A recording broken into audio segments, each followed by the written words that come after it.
संविधान हम सब भारतवासियों को प्रदान करता है। आज जब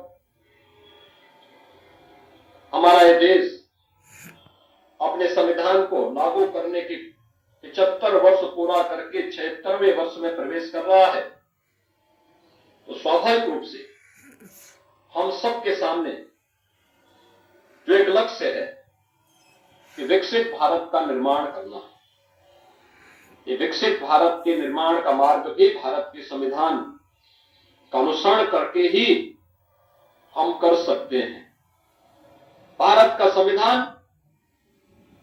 भारत की हजारों वर्षों की उस विरासत का भी प्रतिनिधित्व करता है जिन पर हर भारतवासी गौरव की अनुभूति करता है। यह हम सबके लिए अत्यंत गौरवशाली क्षण है कि संविधान की मूल प्रति में उन सबको चित्रों के माध्यम से भी अंकित करके प्रत्येक भारतवासी को उसके साथ जोड़ने की एक नई प्रेरणा प्रदान करता है। आज के इस अवसर पर जब भारत के संविधान के उस मूल प्रति का हम अवलोकन करते हैं तो हमें भारतीय संस्कृति की गहराई और उसकी ऊंचाई का अंदाजा हम लगा सकते हैं। इस अवसर पर अगर इस संविधान में भारत के प्रत्येक नागरिक के अधिकार हैं तो उसमें प्रत्येक नागरिक के लिए उसके कर्तव्य भी है।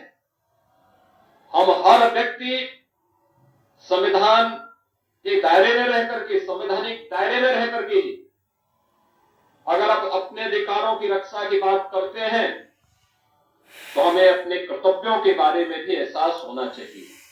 और यही कारण है कि जब 2015 में बाबा साहब भीमराव अंबेडकर के स्मारक के शिलान्यास के लिए प्रधानमंत्री मोदी जी ने उस समय देशवासियों से कहा था कि 26 नवंबर की तिथि को प्रत्येक भारतवासी को संविधान दिवस के रूप में आयोजित करके संविधान के उन मूल कर्तव्यों से प्रेरणा प्राप्त करने के दिवस के रूप में आयोजित करना चाहिए।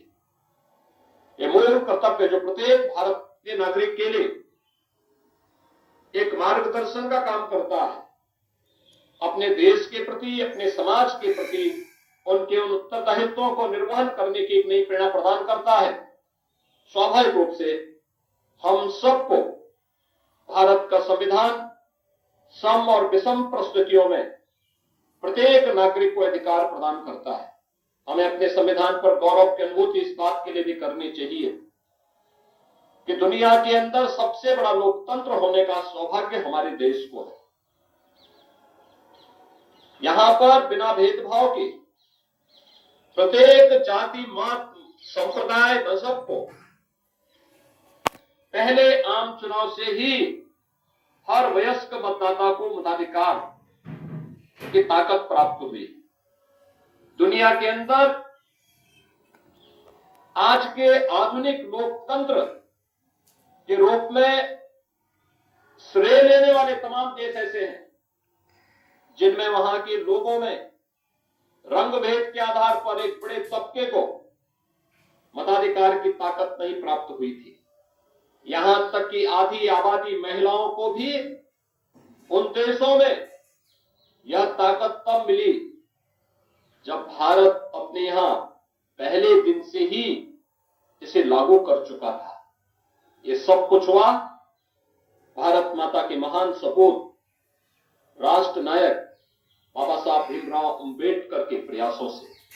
आज के इस अवसर पर भारत माता के इस महान सपूत को मैं विनम्र श्रद्धांजलि अर्पित करते हुए हम सब भारत के संविधान का सम्मान करते हुए भारत के उन मूल आदर्श, संविधान के उन मूल आदर्शों से प्रेरणा प्राप्त करते हुए भारत के विकास के लिए, भारत को एक विकसित भारत और आत्मनिर्भर भारत बनाने के लिए प्राण प्रण से जुटे।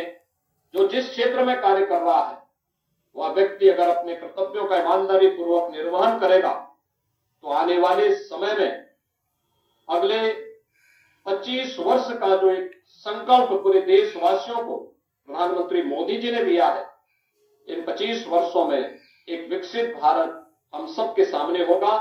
आज के इस अवसर पर एक बार फिर से पूरे प्रदेश वासियों को मैं भारत के संविधान के 75 वर्ष पूर्ण होने और 76वें वर्ष में प्रवेश करने के अवसर पर हृदय से बधाई देते हुए अपनी शुभकामनाएं देता हूं।